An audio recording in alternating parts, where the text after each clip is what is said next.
So guys, सबसे पहले आप ये जानिए कि सतत विकास आखिर है क्या।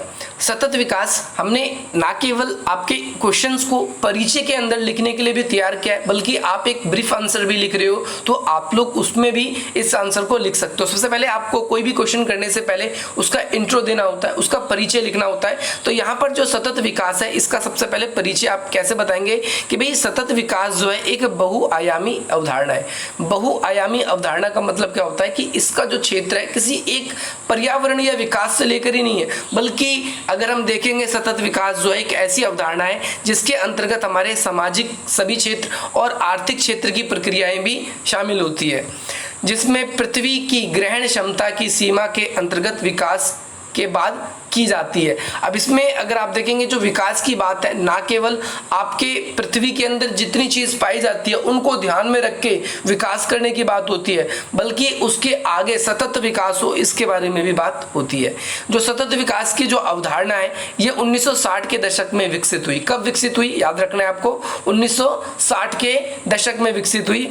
और क्यों विकसित हुई? क्योंकि विकास के कारण हम सब जानते हैं कि भाई इंडस्ट्रियलाइजेशन में जो विकास है उसको बहुत ही महत्वपूर्ण माना जाता है, और इंडस्ट्रियलाइजेशन यानी औद्योगिकरण के कारण हमारे पर्यावरण पर बहुत सारे हानिकारक प्रभाव पड़ रहे हैं, और हानिकारक प्रभाव धीरे धीरे ज्यादा बढ़ते जा रहे हैं। चाहे हम ओजोन परत में छिद्र की बात करें, पर्यावरण के असंतुलन की बात करें, पारिस्थितिक तंत्र के असंतुलन की बात करें, या फिर जैव विविधता जो है उसके ह्रास की बात करें, तो अगर हम देखें तो विकास के कारण पर्यावरण को कहीं ना कहीं बहुत ज़्यादा हानि पहुंची है, बहुत ज़्यादा नुकसान पहुंचा है, और पर्यावरण को ज़्यादा नुकसान पहुंचने के कारण ही जो ये सतत विकास की जो अवधारणा है इसका उदय हुआ है। इसके साथ साथ अगर आप देखेंगे कि भाई देखो शुरुआत कब हुई इस अवधारणा की, 1960 के दशक में, लेकिन ये ज़्यादा शुरुआत होने का तो पॉपुलर कब हो गई, जब ज़्यादातर देशों का ध्यान गया, तो 1990 का जो दशक था इसमें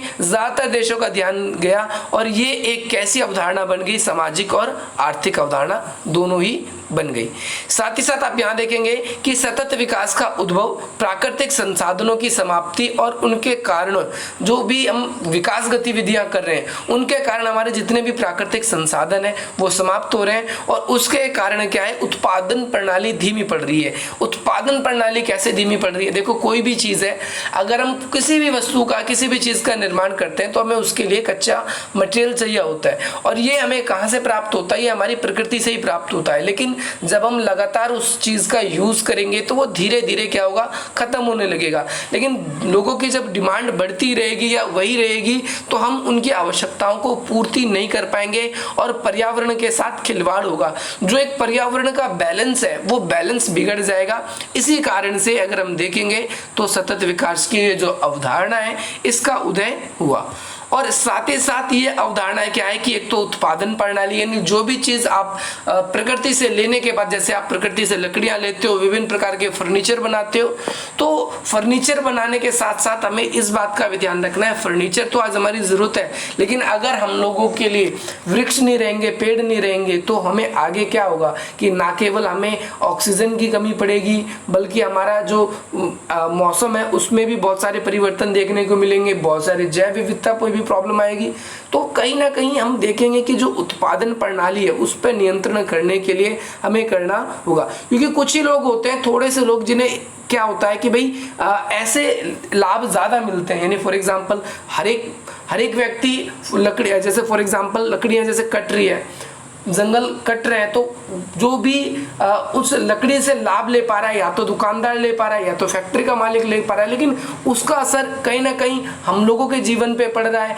कहीं ना कहीं हमारी जो ऑक्सीजन है, हमारा जो मौसम है वो प्रभावित हो रहा है। तो कुछ लोगों के जो स्वार्थों के कारण जो प्रकृति है उसको बहुमूल्य कीमत चुकानी पड़ रही है, और इसका हम देखते हैं दुरुपयोग धीरे धीरे बढ़ता जा रहा है। जो दुरुपयोग को रोकने के लिए सतत पोषणीय विकास या सतत विकास की अवधारणा का उदय हुआ है।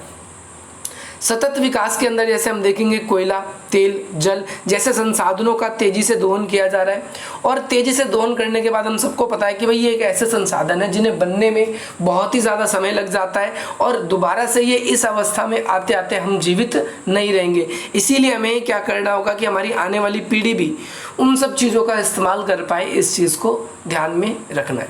अब ये एक यहाँ पर इंट्रो हो चुका है आपका कि भाई सतत विकास क्या है या सतत क्या होता है।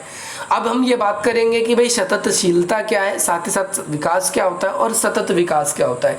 तीनों में डिफरेंशिएट आप लोगों को फर्स्ट यूनिट में मिलेगा और यहाँ पर भी आप लोगों को गाइज आप सभी के सभी अपने जो नोट्स हैं वो प्रिपेयर करना स्टार्ट कर दें, क्योंकि आपके एग्जाम्स जो है वो बहुत ही नज़दीक आ चुके हैं।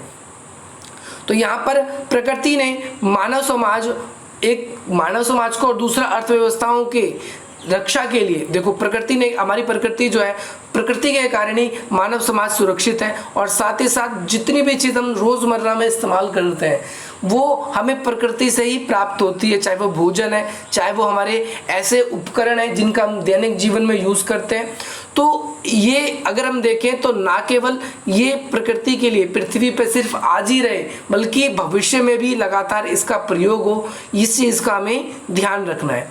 तो इसीलिए हम प्रकृति या फिर पारिस्थितिक, इस तरह का जो प्रकृति है या फिर जो पारिस्थितिक तंत्र होता है, इसे ही हम क्या बोलते हैं, पर्यावरण की सततशीलता कहते हैं। यानी जो हमारी प्रकृति है या फिर जो हमारा पारिस्थितिक तंत्र है, आप सबको पता है पारिस्थितिक तंत्र को हम इकोसिस्टम बोलते हैं, या आप सभी जानते हो, अपने बचपन में पारिस्थितिक तंत्र के बारे में पढ़ा होगा, फूड चेन के बारे में पढ़ा होगा, जिसमें हर एक चीज़ बैलेंस पे रहती है। अगर घासें होती है तो उसे छोटे मोटे कीड़े खाते हैं, उसे फिर मेंढक खाता है, फिर मेंढक को फिर सांप खाता है, सांप को बाज खाता है और बाज जो है फिर आगे मर जाता है या मनुष्य उसे खा के मिट्टी में मिल जाता है। तो ये एक सिस्टम है जो ये पूरा का पूरा इस तरीके से चलता रहता है। या फिर और भी फूड चेन अपने डिफरेंट टाइप्स की में भी पॉसिबल है, आपने पढ़ी होगी। अब यहाँ पर क्या चीज़ें निकल के हमारे सामने आती है कि भाई हम जो पारिस्थितिक तंत्र है इसे ही हम क्या बोलते हैं, पर्यावरण सततशीलता बोलते हैं। और जो लालची मनुष्य है अपनी गतिविधियों के कारण क्या कर रहा है, प्रकृति का विनाश करता जा रहा है और धीरे धीरे हम ये देखेंगे कि इसका असर पूरे के पूरे मनुष्य की जो प्रजातियां हैं उन सब पर ये मंडराना स्टार्ट हो गई है। अब यहाँ पर सबसे पहले सततशीलता जो है उसे इन शब्दों से आप समझ सकते हो। सबसे पहला सततशीलता का अर्थ होता है एक ऐसी प्रक्रिया जो हमेशा के लिए बनी रहे, एक ऐसी प्रक्रिया जो हमेशा के लिए बनी रहे और साथ ही साथ प्राकृतिक संसाधनों का प्रयोग इस प्रकार करें जो हमारी जो पारिस्थितिकी है इसमें किसी भी प्रकार का कोई असंतुलन पैदा ना करे, वो हमेशा जैसी है वो वैसे ही बनी रहे। इसे ही हम बोलते हैं सततशीलता। यानी जो भी हम संसाधनों का प्रयोग कर रहे हैं वो ठीक उसी प्रकार से बनी रहे। यहाँ पर आप और भी चीज़ देखेंगे कि प्रकृति और प्राकृतिक संसाधनों के संरक्षण और संगठन, जो आप लोगों ने पढ़ा भी होगा, प्राकृतिक संगठन है, इनका कहना है कि भाई सतत विकास जो है या सतत का जो उपयोग है किसी भी व्यक्ति या किसी भी जो मनुष्य है उसके लिए सिर्फ सीमित नहीं है, ये बल्कि आने वाली जो हमारी पीढ़ी है उनके लिए भी उतना ही आवश्यक है। और यहाँ पर एक लास्टली आपको एक चीज़ और क्लियर कर दूंगा मैं आप लोगों को कि भाई विकास क्या है। विकास के बारे में भी यहाँ पर बताया गया है कि भाई विकास अगर शब्द को आप देखते हैं तो मोटे तौर पर इसे दो भागों में विभाजित किया जा सकता है, सामाजिक और एक दूसरा आपका आर्थिक। इन दोनों स्तर पर अगर आपका सुधार होता है, आपके जो अवसर है उसमें वृद्धि होती है, आपकी समृद्धि होती है, आपके जो विकल्प है उसमें वृद्धि होती है, तो यही हम लोगों का विकास कहलाता है। और साथ ही साथ मनुष्य इसमें आज़ाद रहे, ये बहुत ही ज़्यादा इम्पॉर्टेंट है। अब ये है कि सतत विकास क्या है, आप सभी को इम्पॉर्टेंट याद रखना है। सतत विकास की जो सबसे इम्पॉर्टेंट परिभाषा है वो किसमें दी थी, अवर कॉमन फ्यूचर 1987 में, जो बर्टलैंड आयोग के बारे में आप लोगों को पढ़ना है, आगे मैं बताऊंगा उन सब चीज़ों के बारे में। जो ध्यान रखना, कई बार बुक में इसे बर्टलैंड भी आयोग लिखा जाता है या जो बेलग्रेड आयोग है ये भी इसको कहा जाता है। तो यहाँ पर क्या बात है आप लोगों को बता दूं मैं कि सतत विकास जो है दो चीज़ों से जुड़ा है, एक तो व्यक्ति की सामाजिकता से और दूसरा व्यक्ति की आर्थिकता से, ताकि उनका विकास दोनों स्तर पे कंटिन्यूसली बना रहे। भाई बेलग्रेड ने सीधे स्पष्ट शब्दों में ये परिभाषा दी थी और ये आज भी पॉपुलर है। सबसे ज़्यादा लोग सतत विकास, सततशीलता के लिए यही प्रयोग करते हैं कि भाई विकास करने का एक ऐसा तरीका, एक ऐसा जरिया जिसमें भविष्य में जो आने वाली पीढ़ी है उनकी आवश्यकताओं की पूर्ति को भी ध्यान में रखकर किया जाए, उनके साथ किसी भी प्रकार के कोई समझौते ना किया जाए। सो गाइस यही थी आज आप लोगों के लिए वीडियो, ये पार्ट 1 था। इसके अंदर आप लोगों को बेसिकली क्या है कि एक तो ये पेज आप लोगों के लिए बहुत ज़्यादा इंपॉर्टेंट है, आपको इसको लिख लेना है। इसके बाद में आप लोगों के लिए सेकंड पेज आ जाता है आप लोगों के लिए विकास का, ये भी आपके लिए इंपॉर्टेंट है, ये भी आप लिख लेंगे।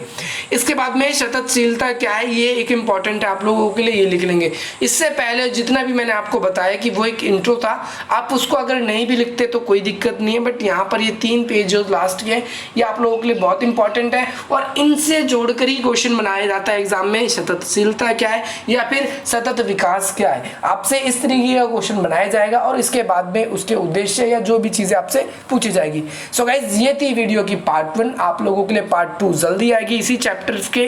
तो आप लोगों को जो भी नई नई अपडेट्स मिलेगी वो जल्द से जल्द मिलती रहेगी, आप चिंता करने की आपको कोई भी आवश्यकता नहीं है।